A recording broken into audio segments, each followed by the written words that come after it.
உலகெல்லாம் பயணம் செய்தும் உண்மையை காணவில்லை. உண்மைக்காக அலைந்த நான் உன்னிடத்தில் வந்தேன் அம்மா. உறவோடு காப்பாற்றி உண்மை காட்ட வேண்டும் அம்மா. உலகம் உன் அன்புக்காக ஏங்கியே தவிக்குதம்மா. உன்னை காண மூவுலகும் துடியாய் துடிக்குதம்மா. உன் சரணம் வணங்கிட உலகெல்லாம் கொதிக்குதம்மா. உளம் இறங்கி அன்பு காட்ட தாமதம் வேண்டாமம்மா. ஓம் அமிர்தேஸ்வரி நமஹ. ஓம் நம சிவாயா. இன்னைக்கு அருள்மொழிகள்ல நம்ம மனசையே உருக்கக்கூடிய ஒரு விஷயத்த நம்ம பார்க்க போறோம். ஸோ இந்த சம்பவம் நேத்துடைய தொடர்ச்சி தான். ஸோ நேத்து என்ன நம்ம பார்த்தோம்? மேல்நாட்டில இருந்து ஒரு பக்தர் ஒரு கேள்வி கேட்டாங்க, குருவின் மீது பக்தியை நம்ம எப்படி அதிகரிக்கிறது அப்படின்னு. அதுக்கு அம்மா நம்ம எல்லாருக்கும் புரியும்படி சொன்னாங்க. குருவின் வழிகாட்டுதல்ல நம்ம நடக்கணும், குருவின் பார்வையில நம்ம இருக்கணும். அப்ப குரு நிறைய சூழ்நிலைகளை உருவாக்கி கடைசியில அன்புதான் எல்லாமே அப்படின்ற மாதிரி நம்மள அன்பாவே மாத்திருவாங்க. நம்ம அந்த ஆத்ம அனுபூதி நிலையை அடைய முடியும் அப்படின்னு நம்ம நிறைய பார்த்தோம் இல்லையா? அதோடைய தொடர்ச்சி தான். அதுக்கப்புறம் அம்மா என்ன பண்ணாங்க? அதுக்கப்புறம் அம்மா பஜனை பாட ஆரம்பிச்சுட்டாங்க. சரியா? அந்த பஜனை பாடி முடியும் போது இப்ப என்ன சம்பவம் நடக்குது அப்படின்றதுதான் நம்ம பார்க்க போறோம். செல்லங்களா, இதை எல்லாரும் கேளுங்க. நம்ம எல்லாம் இவ்வளவு பாக்கியசாலின்னு நீங்க தெரிஞ்சுப்பீங்க. ஓகே. தரிசனத்திற்கு வந்த ஒரு பக்தை அம்மாவின் மடியில் தலை வைத்து கதறி அழுதார். அம்மாவின் பக்தரான அவருடைய கணவர் அண்மையில் காலமாகிவிட்டார். அம்மா அவருடைய கண்களிலிருந்து வழிந்த கண்ணீரை துடைத்ததும் அந்த பக்தை அழுதபடியே அம்மாவிடம் பேச துவங்கினார். அம்மா, என் கணவர் அதிர்ஷ்டசாலி. அவர் அமைதியாக மரணத்தை தழுவினார். அவருக்கு அம்மாவின் கருணை இருந்தது. கடைசி மூச்சு விடும்போது அம்மாவின் படத்தை தன் கைகளால் இறுக்க பற்றி இருந்தார். அவர் கடைசி நேரத்தில் மிகுந்த தைரியத்தோடு அம்மாவிடம் போகிறோம் என்ற நம்பிக்கையோடும் இருந்தார். அம்மா, உங்கள் கருணையால் உங்கள் மகள் மிகவும் ஆறுதலாகவே இருந்தேன். அவர் பக்கத்தில் அமர்ந்து கொண்டு ஸ்ரீ லலிதா சஹஸ்ரநாமத்தை ஓதிக்கொண்டும் அம்மாவின் திருநீரை அவர் நெற்றியில் பூசிக்கொண்டும் இருந்தேன். கடைசி மூச்சு வரை அவர் மந்திரம் ஜபித்துக் கொண்டே இருந்தார். உயிர் பிரிந்த பிறகு அவர் உடலின் பக்கத்தில் உட்கார்ந்தபடி, நான் ஏன் துக்கப்பட வேண்டும்? அவர் அம்மாவிடம் திரும்ப சென்று விட்டார். என்ன இருந்தாலும் அவர் அம்மாவின் மகன்தானே என்ற நினைப்பு எனக்கு ஏற்பட்டது. அதன் விளைவாக அமைதியும் ஆறுதலும் எனக்குள் தோன்றின. அவர் உங்களோடுதான் இப்போது இருக்கிறார் இல்லையாமா? அந்த பக்தை தன் துயரத்தை கூறிக்கொண்டு இருந்த போது அம்மாவின் கண்களிலும் கண்ணீர் வடிந்ததை பார்த்ததும் அம்மா அந்த பக்தையின் முகத்தை நிமிர்த்தி மென்மையான குரலில், ஆமாம் மகளே, அந்த மகன் அம்மாவோடுதான் இருக்கிறான் என்றார். இதை கேட்டதும் அந்த பக்தை மிகுந்த ஆறுதல் அடைந்தார். இந்த பதிலை அம்மாவிடமிருந்து கேட்பதற்காக தான் அவர் அம்மாவிடம் வந்தார் போலிருந்தது. கண்களில் வழிந்த கண்ணீரை துடைத்துக் கொண்டார். பிறகு அந்த பக்தையை பற்றி கூறிய போது அம்மா சொன்னார், அந்த மகள் தன் கணவர் அம்மாவோடுதான் இருக்கிறார் என்பதை உறுதி செய்து கொள்ள விரும்பினாள். அதை பற்றி அவள் மிகுந்த கவலையுடன் இருந்தாள். அதனால்தான் அப்படி அழுதாள் அப்படின்னு அம்மா சொல்றாங்களாம். புரிஞ்சுதா? அதாவது பாருங்க, நேத்து அம்மா இந்த மாதிரி விஷயங்கள், குருவை நம்ம பிடிக்கணும், அப்பதான் நம்ம எல்லாருமே அந்த அன்பின் ஸ்வரூபமாமே மாற முடியும், இதெல்லாம் சொல்லி முடிச்சுட்டு ஒரு பஜனை பாடினாங்க. பாடி முடிச்ச உடனே தரிசனம் நடந்துட்டு இருக்கும் போது ஒரு பெண் அம்மாவுடைய மடியில கதறி அழுறாங்க. என்னன்னு பார்த்தா அவங்க சொல்ற அந்த வார்த்தைகளை கேட்டீங்களா? ஒரு மரணம் ஒரு மனிதனுக்கு இப்படி தாண்டா வரணும், இது மரணமே கிடையாது. அவங்க ஆத்ம அனுபூதி நிலையை அடைய போறாங்க. சில பேர் வந்து பூமியில இருக்கும் போதே ஆத்ம அனுபூதி நிலையை அடைவாங்க. ஆத்ம அனுபூதி நிலைனா என்ன தெரியுமா? நம்ம நான் அப்படின்றத தாண்டி உனக்குள்ளேயும் நான் வாழ்வேன், எனக்குள்ளேயும் நான் வாழ்வேன். ஒரு சிங்கம் இருக்கு, அந்த சிங்கத்துக்குள்ளேயும் என்னால வாழ முடியும். ஒரு பாம்பு இருக்கு, அந்த பாம்புக்குள்ளேயும் என்னால வாழ முடியும். ஒரு மலை துளி வந்து ஒரு கடல் மீது விழும்போது அந்த மலை துளி வந்து முழுமையா கடலோட கலந்துரும். அது 100% அது கலந்துரும். அது இந்த மூலையில தான் விழுந்ததுன்னு இல்ல, அந்த கார்னர்ல விழுந்தா கூட அது அப்படியே கலக்கிறதுனால இந்த கார்னர் வரைக்கும் அதால இருக்க முடியும் இல்லையா?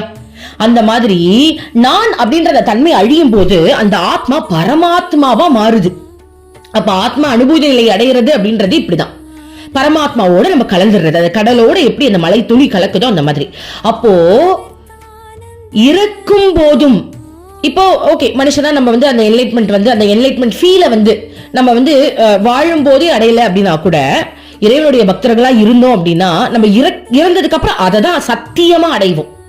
பாருங்க, அவருடைய மனம் கடைசி நேரத்துல மனைவியை நினைக்கல, குழந்தைங்களை நினைக்கல. அப்படி நினைப்பு வந்திருந்தா கூட அவர் என்ன நினைச்சிருப்பாரு அப்படின்னா, தன்னுடைய குழந்தைங்களை பாத்துக்கிறதுக்கு அம்மா இருக்காங்க, தன்னுடைய மனைவியை பாத்துக்கிறதுக்கு அம்மா இருக்காங்க. ஏன்னா அந்த தன்மையில இருக்கிறவங்களால மட்டும்தான் கடைசி நேரத்துல இறைவனை நினைக்கவே முடியும்.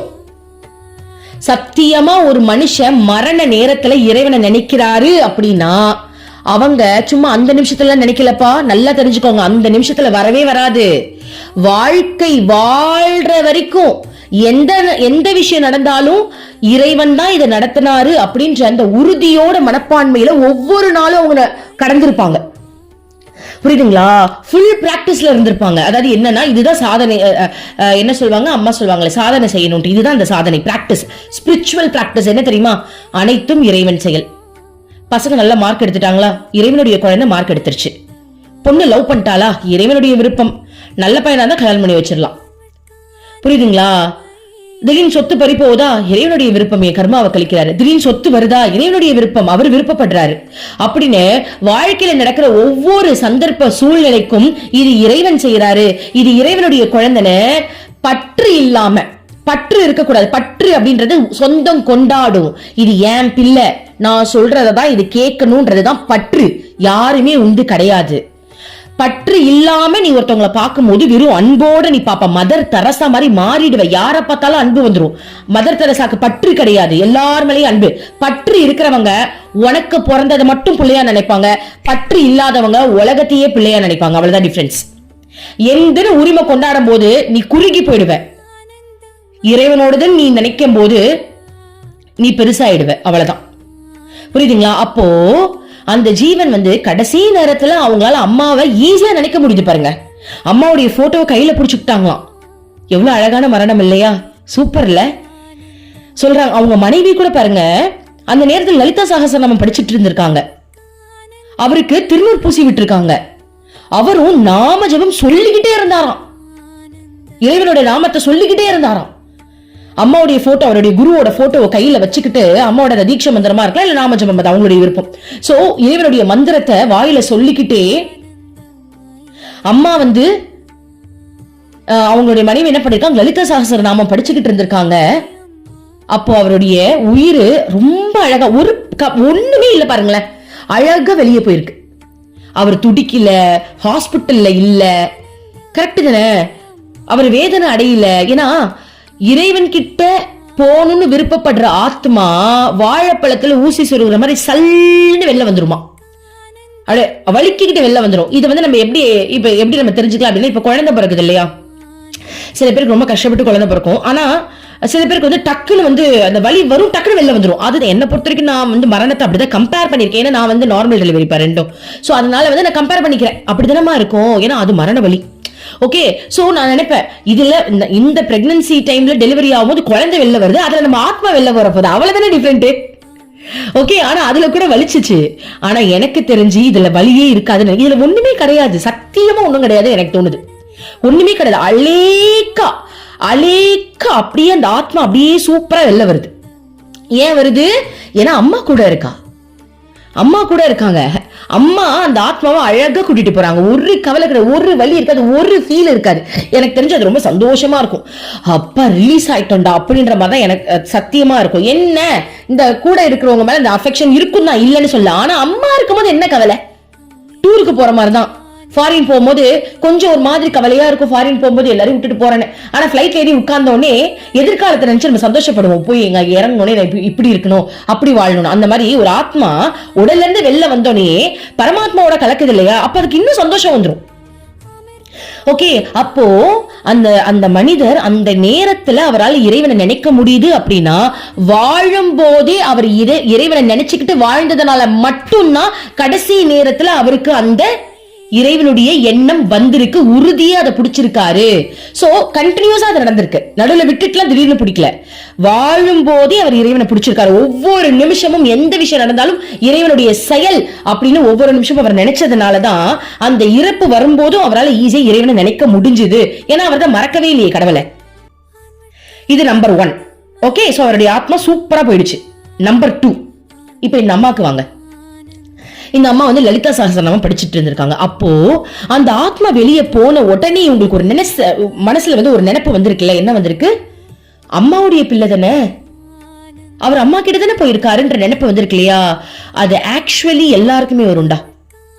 அதாவது உண்மையா நான் சொல்றேன், நம்ம ஒருத்தவங்களை இழக்கும் போது கடவுள், அதாவது கடவுள் மேல நம்பிக்கை இருக்கு, பட் குருலாம் இல்ல, லைட்டா நம்பிக்கை இருக்கிறவங்களுக்கு கூட இந்த விஷயம் வரும்.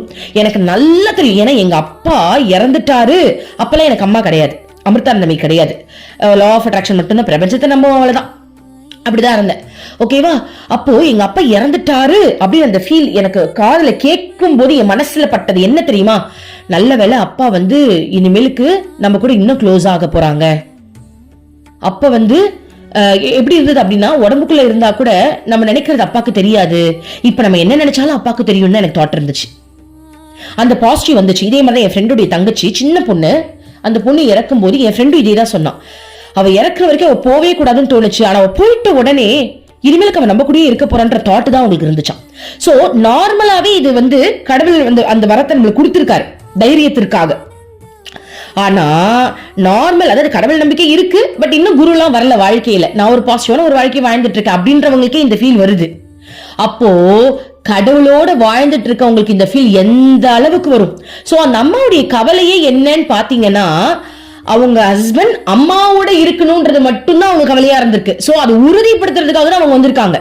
அவர் இறந்து போனதெல்லாம் நினைச்சு அவர் கவலைப்பட, அதை தாண்டி அம்மா அவருடைய ஆத்மா உன்கிட்ட தானமா இருக்கு, அதுதாமா எனக்கு வேணும், உன்கிட்ட இருந்தா எனக்கு போதுமா. அப்ப எந்த அளவுக்கு அவங்களுக்கு வந்து இறைவனோட பிணைப்பு இருக்கு பாருங்க. இறைவன் உன்கிட்ட தானே இருக்கு, எனக்கு அது போதும், நீ ஆமான்னு ஒரு வார்த்தை சொல்லு. அப்ப அம்மா சொல்றாங்க, ஆமா மகளே, மகன் என் கூட தான் இருக்கான், அது போதுமா. அப்ப அவங்களுக்கு திருப்தி ஆகுது. இது நம்பர் 2. சோ நம்பர் 2 என்ன அப்படின்னா, அவங்களும் அந்த மனைவியும் இறைவனே கதி அம்மாவே கதின்னு வாழ்ந்ததுனால ஒரு இறப்ப கூட அவங்களால அக்செப்ட் பண்ண முடியுது. எப்படி முடியுது? அவங்களும் பற்று இல்லாம இறைவனே அனைத்தும் நினைச்சு வாழ்ந்ததுனாலதான் அந்த விஷயம் அவங்களுக்கும் வந்திருக்கு. இதுல நம்பர் 3 பார்க்கலாம். நம்பர் 3, அந்த அம்மா அழும்போது ஏன் நம்மளுடைய குரு சத்குரு அமிர்தானந்தமி தேவியும் அழுதாங்க? ஏன்னா கடவுளுக்கு இரக்கம், அவ்வளவு இரக்கம் இருக்கு. தன்னுடைய குழந்தை, இது வந்து ஆனந்த கண்ணீர்னு சொல்லலாம், இது வந்து ஒரு கவலையான கண்ணீர்லாம் இல்ல. அம்மாக்கு ஆனந்த கண்ணீர் பாருங்க. தன்னுடைய மகள் அங்க வந்து, அம்மா அந்த என்னோட கணவர், உன்னுடைய மகன் உன் கூட தானமா இருக்காரு அப்படின்னு அந்த வார்த்தை எவ்வளவு பெரிய வார்த்தை தெரியுமா? அப்ப என்ன அர்த்தம்? அம்மா உன் கூட இருக்கிறதுக்கு எனக்கு ஓகேன்னு தானே அர்த்தம். அது எவ்வளவு பெரிய ஆனந்த கண்ணீர், அது ஒரு சந்தோஷம் இல்லையா? அந்த அம்மா அவ்வளவு சந்தோஷமா கேக்குறாங்க. அதாவது கவலை, அது கவலை இல்லை, ஒரு விதமான ஆனந்த கண்ணீர் தான் அது. என் அம்மா இருக்கும்போது எனக்கு என்னமா கவலை? என் கணவன் அந்த மரணத்தையே தழுவினாலும் அவர் உன் கூட தானமா இருக்கிறாரு, அதை மட்டும் உறுதிப்படுத்துமா அப்படின்னு கேட்கும் போது அம்மாக்கு கண்டிப்பா அழுக வருமா வராதா? ஏன்னா இதை தானே இறைவன் விரும்புறாரு, இதை தானே இறைவன் விருப்பப்படுறாரு. அப்போ என் பொண்ணு அதை புரிஞ்சுக்கிட்டா, என் பொண்ணு அதை புரிஞ்சுக்கிட்டு என்கிட்டயே வந்து அந்த கேள்வியே கேட்கிறாள்ல, கரெக்ட் தானே? அம்மா என்னுடைய கணவன் உன்கிட்ட தானமா இருக்கிறாரு. அதுக்கு அம்மாவும் ஆமா என் மகன் என் கூட தான் இருக்கான்னு சொல்லும் போது அம்மா கண்ணுல தண்ணி வருது அப்படின்னா அம்மா அச்சீவ் பண்ணிட்டா. சத்தியமா ஒரு சத்குரு இந்த பூமிக்கு எதுக்கு வந்தாங்களோ அதை அம்மா அச்சீவ் பண்ணிட்டா. அதனாலதான் அவ சந்தோஷமா சிரிக்கிறா. இதே வேற யாராவது இருந்தா என்ன பண்ணிருப்பாங்க? அடுத்த பிறவி அவர் எப்படியாவது திரும்ப என் வீட்லயே பிறக்க வைங்கம்மா, என் பையனுக்கு குழந்தை பிறக்கணுமா, அவரையே பிறக்க வைங்கம்மா. ஏன் அறியாமையில இருக்கிறவங்க தான் அந்த வார்த்தையவே பயன்படுத்துவாங்க. அவர் திரும்ப பிறந்துட மாட்டாங்களா? அதாவதுடா, இறக்கும் போது ஒருத்தவங்க கடவுளை நினைச்சுட்டே இறக்குறாங்க அப்படின்னா அவங்களுக்கு பிறவி இருக்கணும்னு அவசியமே கிடையாது. ஏன்னா அவங்க கடவுளோட செட்டில் ஆயிடுவாங்க. ஆனா இறக்கும் போது அந்த அறியாமையில தேவையில்ல, அதாவது மற்ற விஷயங்களை நினைச்சுட்டு இறக்குறாங்க இல்லையா, அவங்க ஆப்வியஸா பிறவி எடுத்துதான் ஆகணும். அவங்க எடுக்கிறாங்களோ இல்லையோ, கீழே இருக்கிறவங்க இந்த பூமியில வாழ்றவங்க அவங்க திரும்ப பிறந்துட மாட்டாங்களான்னு ஏங்குறாங்க. ஆக்சுவலி அதெல்லாம் நம்ம எதிர்பார்க்கவே கூடாது. அதுதான் பற்று. பற்றுல மாட்டி மாட்டி மாட்டி மாட்டி செத்தவங்களும் கடவுள்கிட்ட போறது இல்ல, பூமியில இருக்கிறவங்களும் செத்தவங்களும் விடுறது கிடையாது. அப்ப என்ன ஆகுது, அந்த பட்டுல மாட்டி மாட்டி மாட்டி மாட்டி கடைசி வரைக்கும் இந்த கவலையிலேயே வாழ்ந்துகிட்டு இருக்காங்க. உண்மையானது என்ன தெரியுமா, அந்த பற்று மட்டும் இல்ல, வெறும் அன்பு இருந்ததுன்னா எப்படி தெரியுமா இருக்கும்? என் கணவன் முதல்ல அங்க போயிட்டாரு, அம்மா இன்னும் கொஞ்ச நாள்ல என்னையும் கூப்பிட்டுக்கோங்கம்மா, நானும் வந்துடுறேன். அப்போ வந்ததுக்கு அப்புறம் நம்ம எல்லாரும் இறைவனோட கலக்கும் போது அங்க கணவன் மனைவி அதெல்லாம் தாண்டி நம்மளுக்கு எல்லாமே கலந்துருவோம், ஒன்னா கலந்துருவோம். நீனா வேறையே இல்லைன்ற மாதிரி கலந்துருவோம். கலந்துட்டு நம்ம எல்லாரும் ஒரே குடும்பமா ஒரே ஒருத்தர அந்த இறைவனாவே மாறி அங்க இருப்போம் இல்லையா, அதுதான்டா பேரானந்தம். அப்படிப்பட்ட நிலையை அடையறதுக்கு இந்த பூமியில நம்ம வாழணுமா, ஒவ்வொரு நாளும் அதை கத்துக்கணுமா, இல்ல மரணம் அப்படின்ற ஒரு விஷயத்தை நினைச்சு பயந்துகிட்டு ஒருத்தவங்க இறந்துட்டாங்க அப்படின்னா அவங்கள நினைச்சு வாடி வாடி சாவறதுக்காக இந்த பூமியில நம்ம வாழணுமா? யோசிச்சு பாருங்க. அப்போ ஒரு சத்குரு நம்ம வாழ்க்கையில வரும்போது அந்த மரணம் கூட எவ்வளவு சுகமா இருக்கு இல்லையா. அவரும் சுகமா போனாரு, இந்த அம்மாவும் என் அம்மா கிட்ட தானே போனாங்கன்னு தைரியமா இருக்காங்க, நம்ம அம்மாவும் சாதிக்க வேண்டியதை சாதிச்சுட்டாங்க. எவ்வளவு பெரிய விஷயம் இல்லையா இது. சோ இதெல்லாம் ஈஸியா படிச்சுட்டுலாம் சும்மா விட முடியாது. இதுக்குள்ள ஆழமான அர்த்தம் இருக்கு. மரணத்துல கூட ஒருத்தவங்க கடவுளை இந்த அளவுக்கு இருக்க பிடிக்கிறாங்க அப்படின்னா அவர் எவ்வளவு தெளிவானவர், எவ்வளவு ஞானம் அவருக்கு இருக்கு. எத்தனை பேர் அப்படி பிடிப்பாங்க? எல்லாரும் பையனை பிடிப்பாங்க, பொண்ணை பிடிப்பாங்க, கரெக்ட் தானே? இன்னொரு விஷயம் சொல்லிடுறேன், அதுக்கப்புறம் அடுத்தது போயிடலாம். எனக்கு தெரிஞ்ச ஒரு பாட்டி, எங்க சொந்தக்கார பாட்டி தான், 6 மாசம் பைத்தியமானதுக்கு அப்புறம் தான் இறந்தாங்களே. அதாவது அவங்க இறக்க போறாங்க, ஒரு 6 மாசம் பைத்தியமா ரோட திரிஞ்சாங்க. நம்ம யாராவது போய் கூப்பிட்டு வீட்டுக்கு வாங்கன்னு கூப்பிட்டா கூட அசிங்க சிங்கமா திட்டினாங்க, அசிங்க சிங்கமா அப்படியே பச்சை பச்சை. ஏன்னா அது அவங்களுக்கு மென்டல் ஆயிட்டாங்க, அறியாமையில பேசியிருக்காங்க, அவ்வளோ பேசியிருக்காங்க. அப்போ அது காரணம் என்ன தெரியுமா, அந்த ஆத்மா மரணத்தை தழுவுறதுக்கு பயம். மரணம்னாலே அந்த ஆத்மாக்கு பயம் வந்திருக்கு, வயசாயிடுச்சு நம்ம செத்து போயிடுவோன்ற பயத்துல இந்த பூமியை விட்டு நான் போக மாட்டேன்னு அந்த ஆத்மா விருப்பம் இல்லாம இந்த பூமியிலேயே ஒரு பைத்தியக்காரத்தனமா சுத்தி இருக்கு. அது வந்து மென்டல் ஆகி டிப்ரெஷன் ஆகி நம்ம சாவ போறோம் அப்படின்னு நினைச்சுக்கிட்டு ஒரு ஸ்டேஜ்ல மென்டலே ஆயிட்டாங்க, புத்தி சுவாதனம் இல்லாம போய் ரொம்ப கஷ்டப்பட்டு இறந்தாங்க. சாப்பிடாம பாத்துக்க எப்படி சொல்றது, நம்ம கூப்பிட்டா கூட வரமாட்டாங்க, அந்த மாதிரி அப்படியே துரத்திட்டு போயிடுவாங்க, ஓடி போயிடுவாங்க நைட்ல. அப்போ ஒரு மரணத்தை அவங்க தழுவுறதுக்கு எவ்வளவு கஷ்டப்பட்டு இருக்காங்க பாருங்க.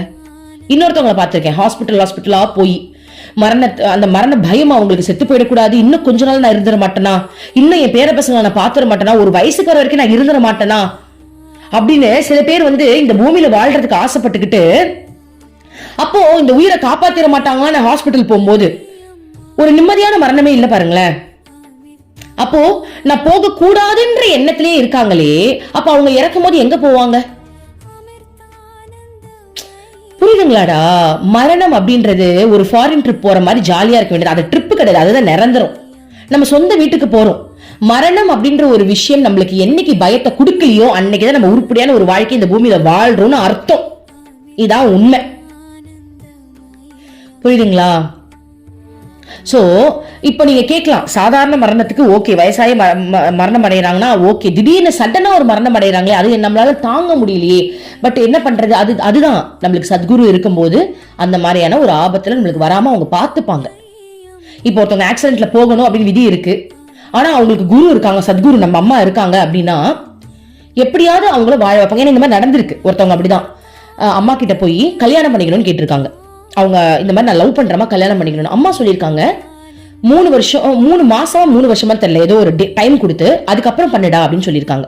பண்ண வேணான்னு சொல்லல, பட் நீ லவ் பண்ணிட்ட எனக்கு தெரியும், ஆனா இப்ப பண்ணாத, கொஞ்ச நாள் போட்டு அதுக்கப்புறம் பண்ணுன்னு சொல்லியிருக்காங்க. ஓகே, ஆனா அந்த பையன் கேட்கல. அவங்க அம்மா வந்து அம்மா சொல்ற எல்லாமே கேட்பாங்க, பட் இந்த பையன் கேட்கல. ஓகேவா? ஏன் அம்மா அப்படி சொன்னாங்கன்னா அவனுக்கு டைம் சரியில்லையா, ஆக்சிடென்ட் ஆகக்கூடிய டைம் இருந்திருக்கு போல, அதனாலதான் அம்மா இப்ப வந்து நீ கல்யாணம் பண்ணாதன்னு சொல்லியிருக்காங்க. ஆனா அந்த பையன் கேட்காம கல்யாணத்தை பண்ணிட்டாங்க. பண்ணி கொஞ்ச நாள்லயே அந்த பையனுக்கு ஆக்சிடென்ட்.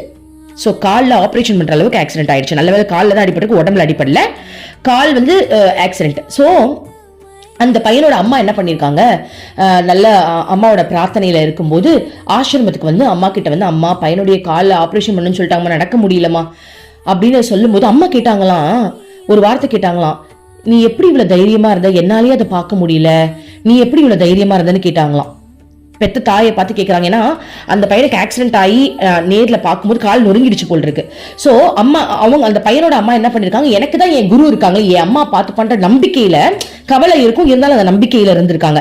சோ அதை மென்ஷன் பண்ணி அம்மா கேட்டிருக்காங்களாம், என்னாலேயே பார்க்க முடியல, நீ எப்படி இவ்வளவு தைரியமா இருந்தன்னு கேட்டுட்டு அம்மா சொன்னாங்களாம், பரவாயில்ல விடு, உனக்காக தான் அவன் உயிர் இப்ப அவன் உயிரோட இருக்கான், உன்னுடைய பக்திக்காக தான் உயிரோட இருக்கான்னு ஓப்பனா சொல்லிட்டாங்களாம். உன்னுடைய பக்திக்காக தான் உயிரோட இருக்கான்னு. அப்ப என்ன அர்த்தம், அவன் பக்தி பண்றானோ பண்ணலையோ, ஆனா அவங்க ஆக்சிடென்ட்ல இறக்கணும்ன்றதுதான் ஒரு விதி.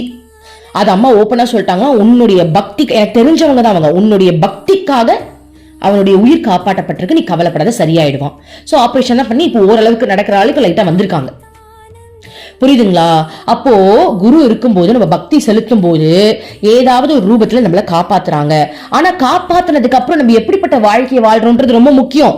நம்மள காப்பாத்தினதுக்கு அப்புறமும் தேவையில்லாத எப்படி சொல்றது, தேவையில்லாத ஒரு வாழ்க்கை நம்ம வாழ்றோம். கடவுளை தவிர்த்து மத்ததெல்லாம் வாழ்றது தேவையில்லாத வாழ்க்கை தான். கடவுளை விட்டுட்டு நம்ம ஒரு வாழ்க்கையை வாழ்ந்துட்டு இருக்கோம் இல்லையா, அது ஆக்சுவலி தேவையில்லாத வாழ்க்கை தான். ஆடம்பரத்துக்காக, நல்லா சம்பாதிக்கணுன்றதுக்காக, நிறைய சொத்து சேர்க்கணுன்றதுக்காக, ஓகேவா, நம்ம ஒரு வாழ்க்கையை வாழ்ந்துட்டு இருக்கோம் இல்லையா, கடவுளை விட்டுட்டு ஒரு வாழ்க்கையை வாழ்றோம்ல. எத்தனை பேர் அந்த மாதிரி வாழ்ந்துட்டு இருக்காங்க இந்த உலகத்துல? முக்காவாசி அப்படிதான் வாழ்ந்துட்டு இருக்காங்க, இன்க்ளூடிங் என்னோட ஃபேமிலி, என் family members, including my husband. கடவுள்னா என்னன்னு தெரியாது. சோ அப்படிப்பட்ட ஒரு வாழ்க்கையை அவங்க வாழ்ந்துட்டு இருக்காங்க அப்படின்னா வாழ்றாங்க அவ்வளவுதான். இன்னும் எத்தனை பிறவி எடுக்க போறாங்களோ தெரியல. ஓகேவா? சோ அப்போ ஒரு உயிரை வந்து இறைவன் காப்பாத்தி கொடுக்கிறாரு அப்படின்னா அதுக்கப்புறமாவது அவங்க இறைவனை நினைச்சுக்கிட்டு வாழ்ந்தா மட்டும்தான் இந்த எதுக்கு பேலன்ஸ் இருக்க வாழ்க்கை எதுக்கு கொடுக்குறாங்க அப்படின்னா, நீ உயிரோட இருக்கணும்னு கொடுக்கல, ஆத்மாவுக்கு தான் அழிவே கிடையாது. அப்ப உயிரோட இருந்தானே செத்தா என்ன? அப்படி இல்ல. உனக்கு ஏன் திரும்பவும் இந்த பூமியில வாழ்றதுக்கு ஒரு ஆப்பர்ச்சுனிட்டி கொடுக்குறாங்க அப்படின்னா, இந்த பூமியில மட்டும்தான், இந்த மனித உடம்புல மட்டும்தான் நம்ம இறைவனை அடைய முடியும்.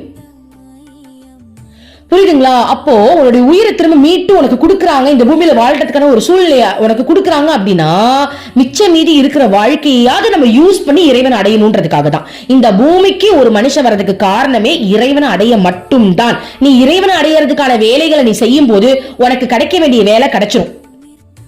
நீ ஒரு டாக்டரா, உனக்கு டாக்டர் வேலை கிடைச்சிரும். ஒரு போலீஸா, போலீஸ் வேலை கிடைச்சிரும். இல்ல ஒரு ஹெச்ஆரா இருக்கே, ஹெச்ஆர் வேலை கிடைச்சிரும். பிசினஸ் பண்றியா, பிசினஸ் வேலை அதுவா கிடைக்கும். அதுக்காக இறைவன் அடைய தானே சொல்லியிருக்காங்க, இருக்கிற வேலையில விட்டுட்டு நான் இறைவன் அடையட்டுமா? அப்படி இல்ல. இறைவனை அடையணும்ன்றது உன்னுடைய நோக்கமா வச்சுட்டு நீ செய்யற ஒவ்வொரு செயலுமே இறைவன் அடையறதுக்காக தான். இப்போ நம்ம ஒரு பிசினஸ் பண்ணணும்னு ஆசைப்படுறோம்டா, இறைவன் மேல எனக்கு நம்பிக்கை இல்ல, ஆனா நான் ஒரு பிசினஸ் பண்ணிட்டு இருக்கேன் அப்படின்னா அந்த பிசினஸ் மூலமா வர காசை எனக்காக தான் நான் பயன்படுத்திப்பேன். ஆனா நான் ஒரு இறை சிந்தனையில இருக்கேன், எனக்கு இறைவன் தான் வேணும், நான் இருக்கும்போது நான் ஒரு பிசினஸ் பண்ணிக்கிட்டே இறைவனை நினைக்கிறேன் அப்படின்னா அதன் மூலமா வரக்கூடிய ப்ராஃபிட்ட இந்த உலக மக்களுக்காக நான் தான தர்மம் பண்ற அளவுக்கு என்னுடைய மனநிலை வந்து இறைவனாவே இருக்கும். இதான் டிஃபரன்ஸ். சோ இறைவனை அடையணும்ன்றவங்க வேலை வெட்டி எல்லாம் விட்டுட்டு அடையணும்ன்றது கிடையாது. உனக்கு என்ன கொடுத்திருக்காங்களோ அது இறைவன் கொடுக்கப்படுது. இப்ப சில பேர் வீட்டுல இருக்காங்க, ஓகேவா, கடவுள் நினைச்சுக்கிட்டு இருக்காங்க, அவங்களுக்கு ஒரு கவலை வருது, நான் வேலைக்கு போயிருக்கலாமே. கவலைப்படாத, உன்னை வீட்டுல இருக்க வச்சிருக்கிறது இறைவன் தான். அதனால இருந்துகிட்டே நீ கடவுளை நினை. ஒன்னு வீட்டிலே இருக்க வச்சு குடும்பத்தை பார்த்துக்கிட்டு விட்டாலும் ஓகே, இல்ல உன்னை திரும்ப வேலைக்கு அனுப்பினாலும் ஓகே. சோ முதல்ல அதை யோசிக்காது, கடவுளை நீ நினை, அவருக்கு தெரியும் உன்னை எங்க வைக்கணும்ட்டு. சோ அதுக்குதான் சத்குரு வேணும்ன்றது. குரு இல்லாமலாம் இது நடக்காது. ஓகே, இப்ப நீ வேலைக்கு போயிட்டு இருக்க, வீட்டுல இருந்தா நல்லா இருக்குமே நினைக்க கூடாது. கடவுள் அந்த வேலையில உன்னை வச்சிருக்காரு, சோ சந்தோஷமா அந்த வேலையை நீ செய்யணும். அப்போ நம்ம இப்ப எந்த நிலைமையில இருக்கோமோ அந்த நிலைய நம்ம அனுபவிக்கணும். அதுதான் அதை அனுபவிச்சுக்கிட்டே நம்ம இறைவனை நினைக்கிறோம் இல்லையா, அதுதான் இறை சிந்தனை. சோ இப்படிப்பட்ட ஒரு வாழ்க்கை நம்ம வாழ்ந்துட்டோம் அப்படின்னா மரணம் என்பது நம்மளுக்கு ஒரு சந்தோஷம் தரக்கூடிய ஒரு, எப்படி சொல்றது, ஒரு ஹாலிடே வந்தா எவ்வளவு சந்தோஷமா இருப்போம் அப்படிப்பட்ட அந்த ஃபீல் நம்மளுக்கு வந்துடும். மரணம் அப்படின்னால வாவ் எனக்கு வந்துருச்சா, அம்மா வந்து கனவுல வந்து சொல்லுவா, என்னம்மா வரியா அப்படின்னு, ஐயோ ஜாலி அப்படின்ற மாதிரி இருக்கும், நமக்குலாம் செம்ம ஹாப்பியா இருக்கும். ஓகே, சோ அந்த மரணம் அப்படின்றதுல வந்து கண்டிப்பா அது சொந்தக்காரங்களை விட்டுட்டு போகும்போது ஒரு கவலை இருக்கும், அது நல்லா இருக்கும். ஆனா அந்த ஃபீல் ஒரு கவலை இருக்கிற மாதிரி இருக்கும், ஆனா அது எப்படி தெரியுமா இருக்கும், செம கெத்தா இருக்கும். நான் வாழ்ந்து முடிச்சிட்டேன், நான் சேர வேண்டிய இடத்த சேரப்போற ஒருத்தவங்க ரிட்டையர் ஆகும்போது வலி இருக்கும். இது சொல்ல எக்ஸாம்பிளுக்கு, இப்போ ஒரு கவர்மெண்ட் வேலையில இருந்துட்டு ரிட்டையர் ஆகும்போது வலி இருக்கும். அதாவது இத்தனை நாள் இருந்த ஒரு வேலையை விட்டுட்டு போறோம், வலி இருக்கும். ஆனாலும் ஒரு பெருமை இருக்கும், நான் சாதிச்சுட்டேன், இனிமேல் என் குடும்பத்தை பார்க்க போறேன், இனிமேல் நான் சுதந்திரமா நான் இந்த வீட்டுல இருந்து என்னுடைய காலத்தை நான் கழிக்க போறேன் அப்படின்னு இருக்கும் இல்லையா. வலி இருக்கும், ஆனா ஒரு ஹாப்பினஸ் இருக்கும், ஒரு என்ஜாய்மெண்ட் இருக்கும். கரெக்ட் தானே? ஏன்னா சம்பளமும் கொடுத்துருவாங்க. இப்ப இல்ல, முன்னாடி சொல்ற சம்பளமும் கொடுத்துருவாங்க, வீட்லயும் ஜாலியா இருந்துக்கலாம். கரெக்ட் தானே? அந்த மாதிரி நம்ம இந்த மரணம் அப்படின்றது நம்மளுக்கு அப்படிதான் இருக்கும். லைட்டா வலி இருக்கும், ஆனாலும் செம்ம கெத்து ஃபீல் இருக்கும். நான் அச்சீவ் பண்ணிட்டேன்டா. என்ன உங்களெல்லாம் விட்டுட்டு போறது கொஞ்சம் கவலையா இருக்க மாதிரி தான் இருக்கு. பரவாயில்ல, நீங்களும் வரதானே போறீங்க, வாங்க, நான் எப்படி வாழ்ந்தேன்னு அந்த மாதிரி நீங்களும் வாழுங்க, அவ்வளவுதான், முடிஞ்சிருச்சு. இப்போ ஒரு மிகப்பெரிய தலைவர்னா நான் ஆன்மீகத்தில் இருக்கக்கூடிய குருவை தான் சொல்றேன். ஒரு மிகப்பெரிய ஆன்மீக குரு இப்ப போறாங்க, அவங்களோட வேலை முடிஞ்சிச்சு, கிளம்புறாங்க அப்படின்னா கண்டிப்பா நம்மளாலும் தாங்க முடியாது. அவங்களுக்கும் அந்த வருத்தம் இருக்கும். ஆனா அதுல ஒரு சந்தோஷம் இருக்கும், செய்ய வேண்டியது எல்லாமே செஞ்சாச்சு, இனிமேல் நீ கவலைப்படுறதுக்கு ஒண்ணுமே இல்ல, நான் எப்படி வாழ்ந்தேனோ அந்த மாதிரி நீ வாழ்ந்துட்டு மேல வா, முடிஞ்சிருச்சு. புரியுதுங்களா? அதுதான் உண்மையான மரணம். அப்படிப்பட்ட ஒரு வாழ்க்கையை நம்ம வாழணும். ஓகே, இப்ப அடுத்தது பார்க்கலாம். ஓகே, சோ இப்ப அடுத்தது ஹெட்டிங் என்ன அப்படின்னா, கள்ளம் கபடமற்ற நம்பிக்கையும் சாஸ்திரங்களை கற்கும் முறையும். ஓகேவா? இப்போ தரிசனம் முடிந்ததும் அந்த பண்டிதர் அம்மாவிடம் மேலும் ஒரு கேள்வி கேட்டார். ஒரே பண்டிதர் தான் போட்டு நிறைய கேள்வி கேட்டுட்டு இருந்தாங்க இல்லையா. அதாவது குரு பெருசா, குருன்ற பக்தர்கள் பெருசா, இல்ல சீடர்கள் பெருசா அப்படின்லாம் கேட்டுட்டு இருந்தாங்க இல்லையா. இப்ப அதே பண்டிதர் தான் நினைக்கிறேன், திரும்ப அம்மா கிட்ட ஒரு கேள்வி கேட்கிறாங்க. அம்மா, பிரம்ம நிலையை அடைந்தவர்கள் மகிழ்ச்சி, துக்கம், வெற்றி, தோல்வி போன்ற இருமைகளையும் தாண்டி அப்பால் சென்று விடுவதாக சாஸ்திரங்கள் கூறுகின்றன. ஆனால் அந்த பக்தை தன் கணவரின் மரணம் குறித்து அழும்போது அம்மாவும் அழுததை கண்டேன். அட, இப்பதானே அம்மா அழுததுக்கு ரீசன் சொன்ன. அட கிருஷ்ணா, இப்ப அதே சொல்றாங்க, கேக்குறாங்க பாருங்களேன். அம்மா செய்யும் காரியங்கள் எல்லாவற்றிற்கும் ஒரு நோக்கமும் ஒரு காரணமும் உண்டு என்பதை நான் அறிவேன். அம்மா கருணை கூர்ந்து இதனை எனக்கு விளக்க வேண்டும். பாருங்களேன், இவர் என்ன தெரியுமா கேக்குறாரு. சரி, இப்போ நம்ம என்ன ரீசன் சொன்னோம், அம்மா ஏன் அழுதாங்க அப்படின்னா அது ஒரு ஆனந்த கண்ணீர்னு நம்ம சொன்னோம் இல்லையா. இப்ப இவர் கேக்குறாரு, அம்மா பிரம்ம நிலையை நீங்க அடைஞ்சிட்டீங்கல்லம்மா, உங்களுக்கு சந்தோஷம், சோகம், துக்கம் அப்படிலாம் எதுவுமே கிடையாது தானம்மா, ஆனா நீங்க ஏன் அழுதீங்க அப்படின்னு கேக்குறாரு பாருங்களேன். மூணாவது கேள்விக்கு அம்மா நம்ம மூலமா ஆல்ரெடி ஒரு பதில் சொல்லியிருக்காங்க. அது கரெக்டா எப்படின்னு பாக்கல, மேட்ச் ஆகுதான்ட்டு அம்மா பதில் சொல்றாங்க. அம்மா ட்விஸ்ட் வேலை ட்விஸ்ட் அடிக்கிறமா. சரி, இன்னும் நான் இதை படிக்கிறதுக்கு முன்னாடி இன்னும் நான் ஒரு ஏன்னா நம்ம இது வரைக்கும் அம்மா கிட்ட கத்துக்கிட்டோம் இல்லையா, அதுக்காக என்ன பதில் வருதுன்னு பாப்போம். அதாவது அம்மா அழுகுறாங்க அப்படின்னா அது அம்மா ஜெயிச்சுட்டாங்க, அம்மாவோட ஆனந்த கண்ணீர், இந்த விஷயத்தெல்லாம் எல்லாரும் புரிஞ்சுக்கிட்டாங்க. சோ அந்த பக்தியோட உணர்வை அம்மா ஃபீல் பண்ணிருக்காங்க, அவ்வளவுதானே தவிர்த்து அம்மா இதை நினைச்சு திரும்ப இதெல்லாம் யோசிக்கணும்னு அவசியமே கிடையாது. இப்போ ஒரு படத்துக்கு போறோம், படத்துல எல்லாருமே நடிக்கிறாங்கன்னு சத்தியமா நம்மளுக்கு தெரியும். அதுல ஒரு விஷயம் இதமா மரணம் நடக்குது அப்படின்னா அந்த நேரத்துல நம்மளுக்கு அழுக வரும், அவ்வளவுதான். அதுல இருந்து நம்ம வெளில வந்துட்டோம் அப்படின்னா நம்மளுக்கு அது ஒரு விஷயமே கிடையாது இல்லையா. சோ அந்த ஃபீல் அனுபவிக்கிறாங்க, அவ்வளவுதான். ஓகே, சரி, இப்ப அம்மா என்ன பதில் சொல்றாங்கன்னு பாப்போம். அம்மா, மகனே, நீ அம்மா முகத்தில் கண்ட அழுகை அந்த பக்தையின் துயரத்தின் எதிரொலி மட்டுமே. புரியுதுங்களா? அவ அழுதா, அவளுடைய ஃபீலை நான் உணர்ந்தேன், அதோடைய ஒரு எதிரொலி மட்டுமே. அம்மாவால் அந்த மகளுடைய துக்கத்தை உணர முடிந்தது. அம்மாவின் கண்ணீர் அவளது கண்ணீரின் எதிரொலிப்பு.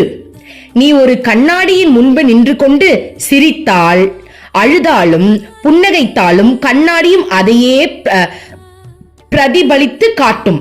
ஆனால் அந்த கண்ணாடி இந்த செயல்களால் எந்த விதமான பாதிப்பையும் அடைவது இல்லை. சோ நீ ஒரு கண்ணாடி முன்னாடி நின்று சிரிச்சாலும் சிரிக்கும், ஆனா அந்த கண்ணாடிக்கு ஏதாவது ஃபீலிங்ஸ் இருக்கா? இல்ல, அது ஒரு எதிரொலி தான். புரியுதுங்களா? அப்படி சொல்றாங்க. அந்த கண்ணாடி அப்படியே பாதிக்கப்படாமல் இருக்கிறது, அது முன்னால் தெரியும் பிம்பத்தை பிரதிபலிக்கிறது. கண்ணாடி எதுவுமே செய்வது இல்லை, அதற்கு செயல் கிடையாது, உணர்வுகள் கிடையாது. மகாத்மாக்களின் இயல்பும் இது போன்றதே. பக்தர்களின் பக்தர்களின் பொருட்டு அவர்கள் செயல்படுகின்றார்கள், உணர்ச்சிகளை வெளிப்படுத்துகின்றார்கள்.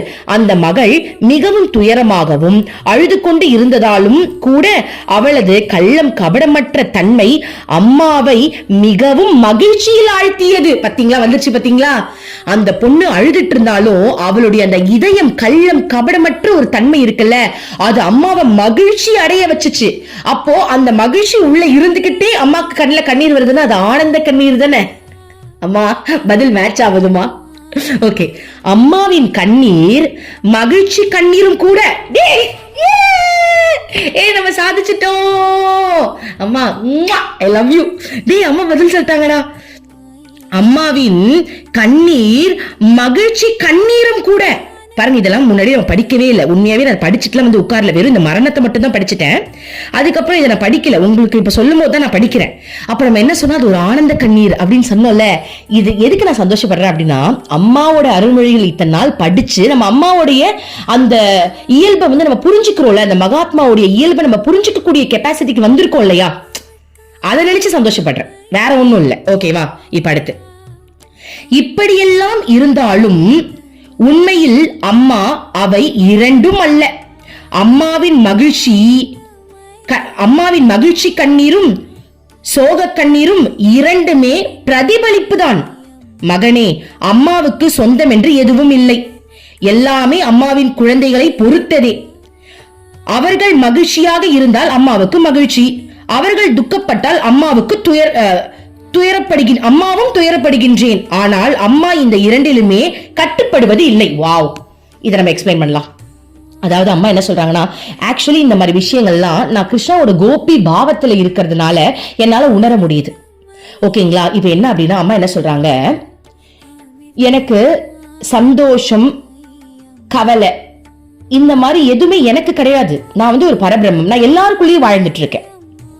இப்போ கிருத்தி கிருஷ்ணா வரா, என்ன நேரமும் சிரிச்சுக்கிட்டே, அவளுக்கு எப்பவுமே ஜாலியா இருக்கணும், சிரிச்சுக்கிட்டே இருக்கணும். அவ வந்தா அப்படின்னா நான் சிரிப்பேன். உண்மையா சொல்றேன்டா, எனக்கு முன்னாடி நாள் தான் ஒருத்தவங்க தரிசனம் போயிட்டு வந்திருப்பாங்க. ஒரே கவலையா சொல்லுவாங்க, எனக்கு அம்மா பார்த்தா அவ்வளவு கவலையா இருக்கு, அம்மாக்கு உடம்பு வலிக்குது போல் இருக்கு, அம்மா சோகமா இருக்காங்க, ஏன் அம்மா இப்படி இருக்காங்கன்னே தெரியல அப்படின்னு அவங்க கண்ணுக்கு அந்த மாதிரி அம்மா காட்சி கொடுத்துருக்காங்க. ஏன்னா அவங்க அம்மாவை அப்படி பாக்குறாங்க. அது நல்லதுதான், அது அம்மாவே கருணையா பாக்குறது ரொம்ப பெரிய விஷயம் தானே, அது அவங்களோட பாவம். ஓகேவா? சோ அப்போ அதே மாதிரி அம்மா நேர்ல ரியாக்ட் பண்றாங்க. ஆனா நான் போனேன் அப்படின்னா உண்மையா சொல்ற, விழுந்து விழுந்து அம்மா சிரிப்பாங்க. ரெண்டு பேரும் உருண்டு புரண்டு சிரிப்போம்ப்பா. அம்மா ஒரு சிரிப்பா, நான் வீட்லயே அம்மா கிட்ட சிரிச்சுட்டு தானே கிடப்பேன். என்ன நேரமும் சிரிச்சுக்கிட்டு கிண்டல் பண்ணிக்கிட்டு கலாச்சிட்டு தான் எனக்கு வேலையே. அம்மா கிட்ட வந்து அப்படிதான் நான் இருப்பேன். எனக்கு இந்த சோகம் எல்லாம் பிடிக்காது. அப்படி சோகம்னா எனக்கு கிருஷ்ணா மேலதான் சோகம் வரும். வேற எதுலையுமே நம்மளுக்கு இந்த கவலையில நான் இம்பார்ட்டன்ஸ் கொடுக்கவே மாட்டேன். அப்போ நான் போறேன் அப்படின்னா விழுந்து விழுந்து அம்மா சிரிப்பா, அதை நான் ரெக்கார்ட் பண்ணி வேற அவங்களுக்கு அனுப்பி விடுவேன். அவங்க கேட்பாங்க, கிருத்திகா அம்மா என்ன சோகமா தான் இருக்காங்களா, கொஞ்சம் எனக்கு சொல்லுங்க. நான் உடனே என்ன பண்ண, ரெக்கார்ட் பண்ணேன். அம்மா சிரிச்சதெல்லாம் மைக்ல இருந்து சிரிச்சுக்கிட்டு இருந்தா ரெக்கார்ட் பண்ணி பாருங்க அம்மா சிரிக்கிறாங்க அப்படின்னு. அப்ப அவங்க கேட்டாங்க, ஏன் நான் வரும்போது மட்டும் அம்மா கவலையா இருந்தா அப்படின்னு. இல்ல, அது உங்க பாவத்துடைய பிரதிபலிப்பு, இது வந்து என்னோட பாவத்துடைய பிரதிபலிப்பு, அவ்வளவுதான். சோ அம்மா என்ன சொல்றாங்க அப்படின்னா, நான் ரெண்டுமே கிடையாது, நான் உங்களுக்குள்ள தானே வாழ்றேன், எனக்குன்னு ஏதாவது தனி ஃபீலிங்ஸ் இருக்கா? நீ சிரிச்சா எனக்கு சிரிப்பு வரும், ஏன்னா நான் உனக்குள்ள தானே வாழ்றேன். புரியுதுங்களா? நீ சிரிச்சா எனக்கு சிரிப்பு வருது, நீ அழுதா எனக்கு அழுவ வருது. அம்மா அவங்களுக்குள்ளதான் வாழ்றாங்கன்னா என்ன அர்த்தம்னா, அம்மாவை யாரு நினைக்கிறாங்களோ அவங்களுக்குள்ள அம்மா வாழ்றாங்க, அவ்வளவுதான். நினைக்காதவங்களுக்குள்ள எல்லாம் அம்மா வாழவே மாட்டாங்க. ஏன்னா அவங்க பரபிரம்மம். பரபிரம்மம் அப்படின்றதுக்கு உணர்ச்சி இதுதான்றதுல கிடையவே கிடையாதுப்பா. அதுல இருந்து இப்போ எப்படி சொன்னா, ஒரு பரபிரம்மம் இருக்கு, அந்த பரபிரம்மத்துக்குள்ள எல்லா ஃபீலிங்ஸுமே எல்லாமே அடங்கி இருக்கு. ஆனா அந்த பரபிரம்மம் இந்த ஃபீலிங்ஸ் தான் நம்ம சொல்ல முடியாது. அதுல இருந்து நம்ம சில ஃபீலிங்ஸை எடுத்துக்கிட்டு இந்த பூமிக்கு வந்திருக்கோம். இப்ப கிருத்திகா அப்படின்னு ஜாலியா இருப்பாங்க, ஓகேவா? நந்தினி அப்படின்னா ஒரு மாடரேட்டா இருப்பாங்க, ஓகேவா? சுகன்யா அப்படின்னா கொஞ்சம் கவலையா இருப்பாங்க. ஒரு எக்ஸாம்பிளுக்கு சொல்றேன், உங்க எல்லாம் சொல்லிட்டு நினைச்சுக்க வேணாம், அப்படி சொல்றேன். அப்போ பரபிரம்மத்திலிருந்து தான் நான் வெளியே வந்திருக்கேன். பரபிரம்மத்திலிருந்து நான் ஒரு ஆத்மாவை வெளில வரும்போது அந்த பரபிரம்மத்துல இருக்கக்கூடிய சில உணர்வுகளை நான் கொஞ்சம் புடிச்சுக்கிட்டு இழுத்துக்கிட்டு வந்துட்டேன், அவ்வளவுதான். அப்ப நான் கிருத்திகான்னு இருக்கும்போது நான் ஒரு என்ஜாய்மெண்ட், ஒரு ஹாப்பினஸ் ஃபீலை வந்து அதிகமா எடுத்துக்கிட்டு வந்துட்டேன், அவ்வளவுதான். ஓகேவா? இப்போ வந்து சுகன்யான்னு ஒருத்தங்க இருக்காங்க அப்படின்னா அவங்க கவலை உணர்வை வந்து அதிகமா கொஞ்சம் எடுத்துக்கிட்டு வந்துட்டாங்க, அவ்வளவுதான். அதுக்காக பரபிரம்மே கவலையானது, பரபிரம்மே சந்தோஷம் வாய்ந்ததெல்லாம் கிடையாது. பரபிரம்மத்திற்கு நிர்குணம், அவங்களுக்கு குணமே கிடையாது. புரியுதுங்களா? இதெல்லாம் எனக்கு கிருஷ்ணாவோட வாழ்றதுனால தெரியும். நான் எப்பவுமே கிருஷ்ணா அப்படிதான் கேட்பேன், உனக்கு ஃபீலிங்ஸ் ஒண்ணுமே கிடையாது, ஏன் ஃபீலிங்ஸ் தானடா உன் ஃபீலிங்ஸ் கேட்பேன். உனக்கு தான் ஃபீலிங்ஸே கிடையாது கிருஷ்ணா, ஆனா ஏன் ஃபீலிங்ஸ் உன் ஃபீலிங்ஸ் எனக்கு தெரியும். சோ என்னன்னா, பரபிரம்மம் அப்படின்றதுக்குள்ள எல்லா உணர்வுகளும் உணர்ச்சிகளும் இருக்கு. அவங்க அதுக்கு கட்டுப்பட்டவங்க கிடையாது. ஆனா நம்ம கட்டுப்பட்டு மாட்டிக்கிட்டு முழிக்கிறோம். இப்போ நம்மளுக்கு ஒரு அழுக வருது, சோகம் வருது அப்படின்னா அதையே 10 வருஷம் நினைச்சுட்டு உட்கார்ந்துட்டு இருக்கோமே. ஆனா பரபிரம்மம் அப்படி கிடையாது. அந்த உணர்வெல்லாம் அவங்களுக்குள்ள, அதாவது அதெல்லாம் அவங்களுடைய ஒரு படைப்பு, அவ்வளவுதான். வேறனா இதை நான் யூஸ் பண்ணிப்பேன். இந்த சீனுக்கு அழுவணுமா, அதாவது எப்படி தெரியுமா, இப்போ ஒரு படம் எடுக்கிறாங்க, இந்த சீனுக்கு அழுவணுமா, எனக்கு அழுக வரும். ஆனா நான் எப்பவுமே அழுகுறவ கிடையாது.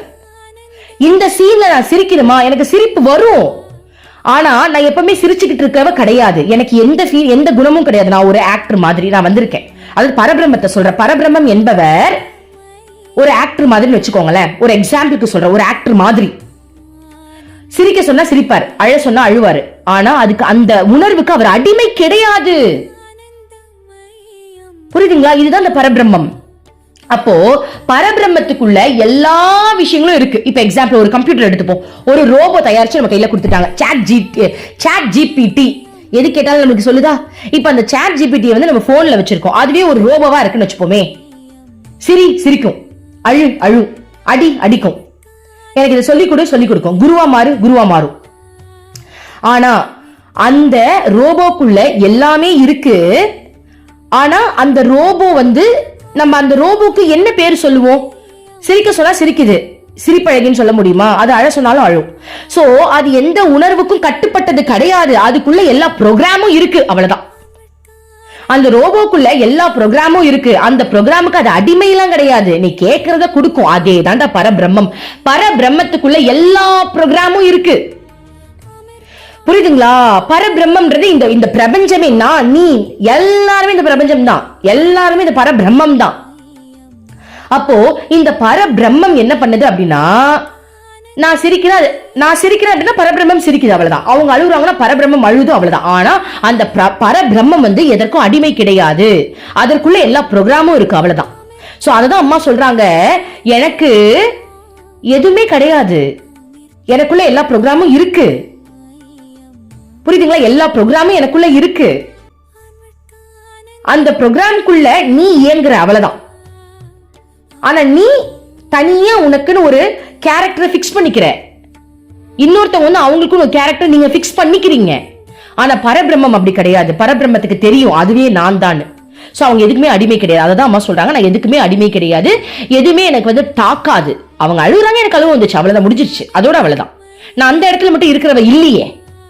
இந்த உலகத்துல எல்லா இடத்துலயும் இருக்கிறவங்க தானே. கடவுள் அப்படி தானே, எல்லா இடத்துலயும் இருக்கிறவங்க தான். ஓகேவா? சோ இப்ப அடுத்தது நம்ம என்ன சொல்லலாம் அப்படின்னா, இப்ப வந்து ஒரு சின்ன எக்ஸாம்பிள் தான். கிருஷ்ணாவும் ராதையும் பேசிக்கிட்டு இருக்காங்க.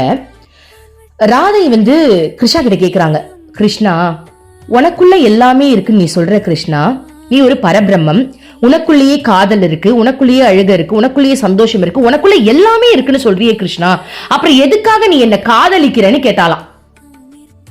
அதுக்கு பரபிரம்மமான கிருஷ்ணர் சொன்னாராம், எனக்குள்ளேயே எல்லாமே இருக்கு, ஆனா நான் எப்படி அனுபவிக்கிறது? அனுபவிக்கணும்ல. அப்போ எனக்குள்ள இருக்கிற காதலை நான் அனுபவிக்கணும்ல.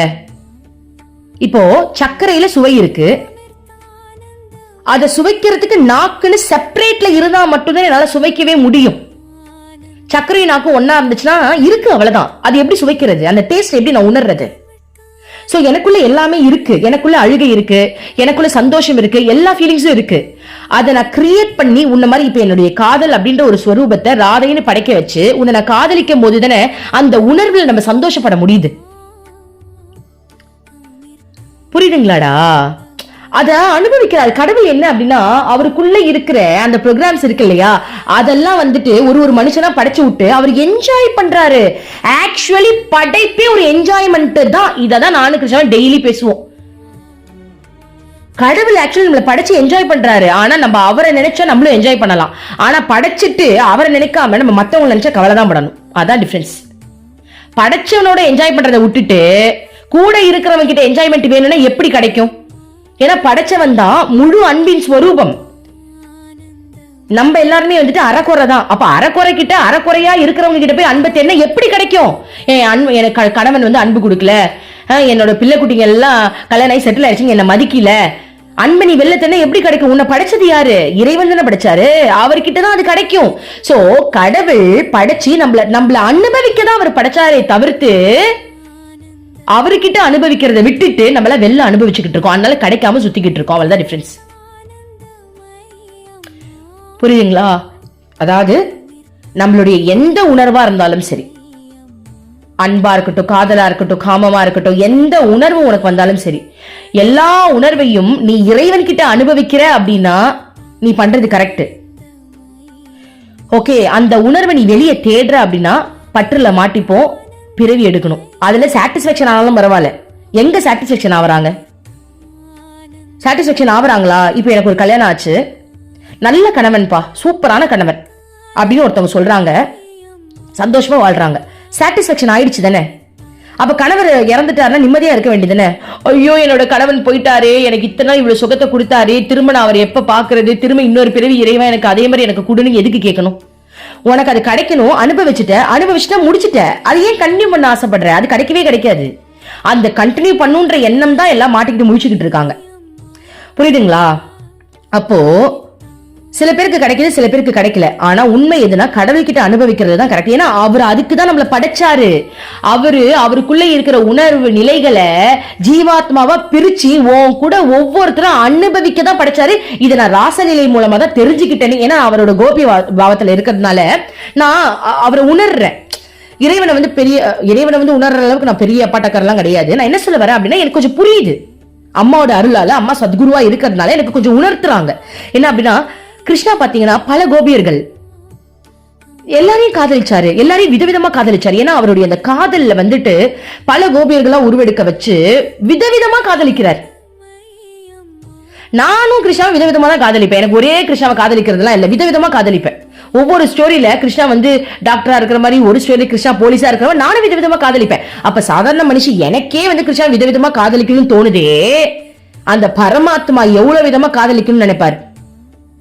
அப்போ அவர் படைச்சு விட்டு ஜாலியா என்ஜாய் பண்றாரு. அவரையே அவர் என்ஜாய் பண்ணிக்கிறாரு, அவ்வளவுதான், வேற ஒண்ணுமே கிடையாது. அப்போ படைச்சவனை என்ஜாய் பண்ணணுமா இல்ல படைக்கப்பட்ட நம்மளுக்குள்ள என்ஜாய் பண்ணிக்கணுமா? யோசிச்சு பாருங்க. நம்மளே அறகுறையா தானே இருக்கோம், எங்க இருந்து நம்மளுக்குள்ள என்ஜாய்மெண்ட் வருது? சோ படைச்சவனோட என்ஜாய் பண்றதுதான் உண்மையான என்ஜாய்மெண்ட். அதுதான் அம்மா இதுல என்ன சொல்லியிருக்காங்க அப்படின்னா பாருங்க. அம்மா சொல்லி முடிச்சிட்டாங்க, நான் எவ்வளவு எக்ஸ்பிளைன் பண்ணியிருக்கேன் பாருங்க. அதாவது அம்மா சொல்றாங்க, எனக்குள்ள தனிப்பட்ட ஒரு உணர்வுகள் கிடையாது, நான் இது எதற்கும் கட்டுப்பட்டவளும் கிடையாது, உங்களுடைய பிரதிபலிப்பு மட்டுமே நம்ம சொல்றாங்க. ஆனா அம்மா என்ஜாய் பண்றாங்க, சத்தியமா சொல்ற அம்மா என்ஜாய் பண்ணுவாங்க. ஆனா அதை உணர்ந்துட்டாங்க அப்படின்னா அம்மா நினைச்சு யாரும் கவலைப்பட மாட்டாங்க. இப்ப அம்மாவை நினைச்சு நிறைய பேர் கவலைப்படுறாங்க இல்லையா? அது அவங்களோட பாவம் அம்மா கொடுத்துருக்காங்க. ஆனா நான் அம்மாவை நினைச்சு பெருசா கவலைப்பட்டதெல்லாம் இல்லை. நான் நினைப்பேன், அம்மா என்ஜாய் தானே பண்ற, ரொம்ப பண்ணாதம்மா, இதோ அந்த கோபிகை வரா, கட்டி பிடிச்சி ஜாலியா ஜல்சா பண்ண போற, இவங்க வராங்க உட்காந்து அழ போற, நீ என்ஜாய் பண்ற எனக்கு தெரிஞ்சிருச்சுப்பா. அம்மா என்ஜாய் பண்றாங்க. ஆனா என்ன, நம்மளுடைய கர்மாவை வாங்கிக்கிட்டு அம்மாவுக்கு உடம்பு வலி தாங்க முடியாதுதான் ஒரு கஷ்டம். அதனாலதான் நிறைய பேர் ஃபீல் பண்றாங்க அம்மாவை நினைச்சு. ஏன்னா நம்ம கர்மாவை அம்மாவா ரொம்ப தாங்குறா தெரியுமா, சத்தியமா வலி அனுபவிப்பா. அது அம்மாவே வாயை திறந்து சொல்லியிருக்காங்க, இந்த அம்மா அனுபவிக்கிற அந்த வலியை யாராலையுமே அனுபவிக்கவே முடியாதான் அம்மா சொல்றாங்க. ஏன்னா அம்மா எப்படி அந்த வலியை அனுபவிப்பாங்கன்னா, இப்போ நம்மளுக்கு ஒரு கால் வலின்னு வச்சுப்போம். இந்த கால்வலி வந்து எனக்கு ஒரு 10 வருஷம் இருக்கணும்ன்றது என்னோட விதி. அம்மா என்ன பண்றாங்க, என் குழந்தைக்கு அவளை வலியை தரக்கூடாதுன்னு அந்த 10 வருஷம் அனுபவிக்க வேண்டிய ஒட்டுமொத்த வலியையும் அம்மா 40 நிமிஷம் அனுபவிப்பாங்களாம்.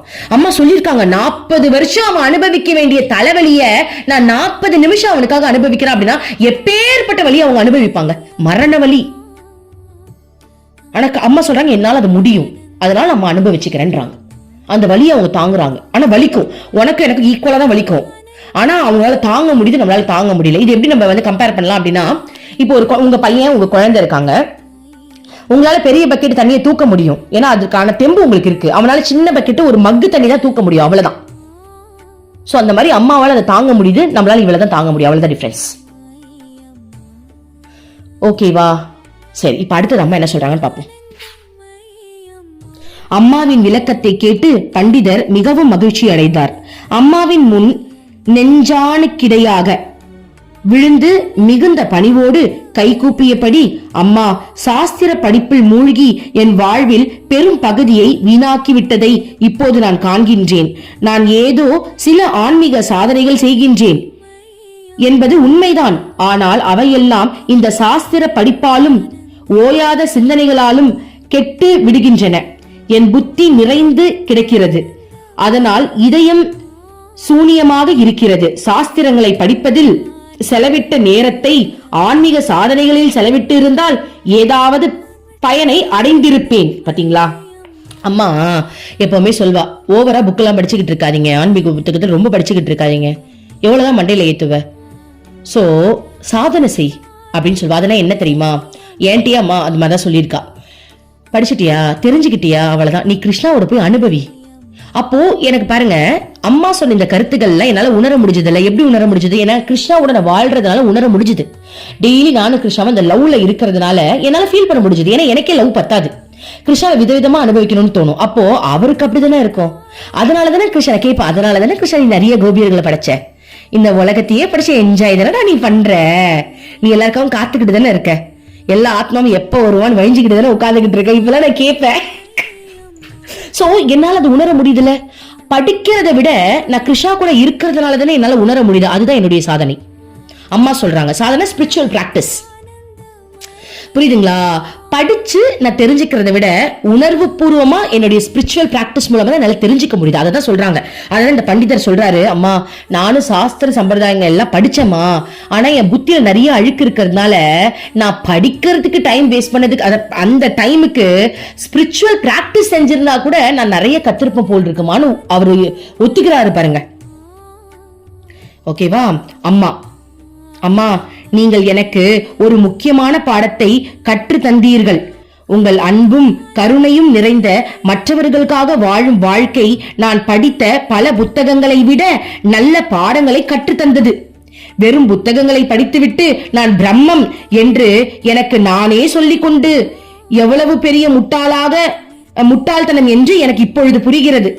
சாதனைக்கு முக்கியத்துவம் கொடுக்காததும் எவ்வளவு தவறு என்று தெரிகிறது என்றார். பாருங்க, சாதனைக்கு முக்கியத்துவம் கொடுக்காதது எவ்வளவு தவறு என்பது எனக்கு தெரிகிறது. டே, இது எனக்கான பாடம்டா. நேத்து இந்த சம்பவம் நடந்துச்சு. நான் அருள்மொழிகள் போட்டுட்டு புத்தகம்ல எனக்கு பிரசாதமா தெரிஞ்சதை இன்னும் படிக்கணும்னு ஆசை வந்துச்சு. நான் என்ன பண்ண, அம்மா கிட்ட டைஸ் போட்டு கேட்டேன், அம்மா புத்தகம் படிக்கட்டுமா, நான் கிருஷ்ணாவோட டைம் ஸ்பெண்ட் பண்ணட்டுமா. ஆனா எனக்கு புத்தகம் படிக்கணும்னு ரொம்ப ஆர்வமா இருந்துச்சு. ஆனா அம்மா நீ கிருஷ்ணாவோட தான் டைம் ஸ்பெண்ட் பண்ணணும்னு என்ன சொன்னா. ஓகேவா? இப்பதான் எனக்கு புரியுது. பாருங்க, சாதனைக்கு முக்கியத்துவம் கொடுக்காதது என்னுடைய தவறுதான். சாதனைக்கு முக்கியத்துவம் கொடுக்கணும், அதாவது ஸ்பிரிச்சுவல் பிராக்டிஸ்க்கு தான் முக்கியத்துவம் கொடுக்கணுமா. புத்தகத்தை படிச்சுக்கிட்டே இருக்கிறதுக்கு முக்கியத்துவம் கொடுக்க கூடாது. தெரிஞ்சுக்கிட்டியா என்னன்னு தெரிஞ்சுக்கிட்டியா? பிராக்டிக்கலுக்கு வா. இதை நம்ம எப்படி தெரிஞ்சுக்கலாம், இது நம்ம இன்னும் எப்படி எக்ஸ்பிளைன் பண்ணலாம். டாக்டருக்கு வெறும் புக்ஸ் மட்டும் படிச்சுட்டு போய் ஆபரேஷன் பண்ணிடலாமா? பண்ணலாமா? நீங்க போவீங்களா? ஒத்துப்பீங்களா? என்னோட இதயத்தை ஓபன் பண்ணி ஆபரேஷன் பண்ணி ஒத்துப்பீங்களா? ஏன்? பிராக்டிஸ் முக்கியம். அதுதான் அம்மா சொல்றாங்க. சோ புத்தகத்தை படிச்சுக்கிட்டே இருந்தோம் அப்படின்னா டாக்டர் ஆயிட முடியாது. பிராக்டிஸ் இருக்கணும். முதல்ல ஒரு ஃபேக்கான ஒரு பாடியை அவங்க ஓபன் பண்ணி சர்ஜரி பண்ணி கத்துக்கணும். கரெக்ட் தானே? ஃபேக்னா உயிர் இல்லாத ஒரு பாடியை எடுத்து அவங்க கத்துக்கணும். ஓபன் பண்ணி நரம்புல எப்படி முடிச்சு போடணும் அவங்க கத்துக்கணும். எப்படி கட் பண்றதுன்னு அவங்க கத்துக்கணும். அதுக்கப்புறம் தானே ஒரிஜினல் பாடியில கை வைக்க முடியும். சோ பிராக்டிஸ் முக்கியம். சோ பண்டிதர் என்ன சொல்றாரு அப்படின்னா, நான் இத்தனை நாள் சாஸ்திர படிப்பு படிச்சுக்கிட்டு இருந்தேன் இல்லையா, அதெல்லாம் வேஸ்ட் போல் இருக்கு, நான் ஸ்பிரிச்சுவல் பிராக்டிஸ் தான் பண்ணிருக்கணும் அப்படின்னு அவருடைய கருத்தை அம்மா கிட்ட சொல்றாங்க. அம்மா நான் தப்பு பண்ணிட்டேன். அதுக்கு அம்மா என்ன பதில் சொல்றாங்க அப்படின்றத நாளைக்கு பார்க்கலாம். அம்மா எதையுமே வேணானே சொல்ல மாட்டாங்க. அம்மா வேணும், ஆனா அது எந்த அளவு வேணும்ன்றத அம்மா சொல்வாங்க. அது என்னன்றதை நம்ம நாளைக்கு பார்க்கலாம். ஓம் அமிர்தேஸ்வர நமஹ. ஓம் நம சிவாயா. மனமே உனக்கு சொந்தம், ஒருவரும் இல்லை என்ற உண்மையை ஒரு நாளும் நீ மறந்திடாதே.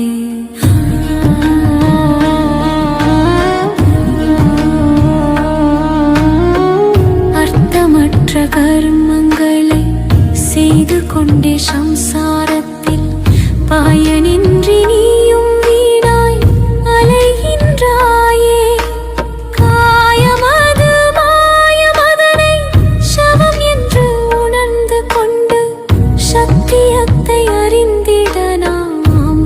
தேடுவோம். நிலையில்லா உலகினை நிஜமென்று எண்ணிடாதே. மெய்ப்பொருளாம் அந்த சக்தி என்றும் ஒன்றுதான்.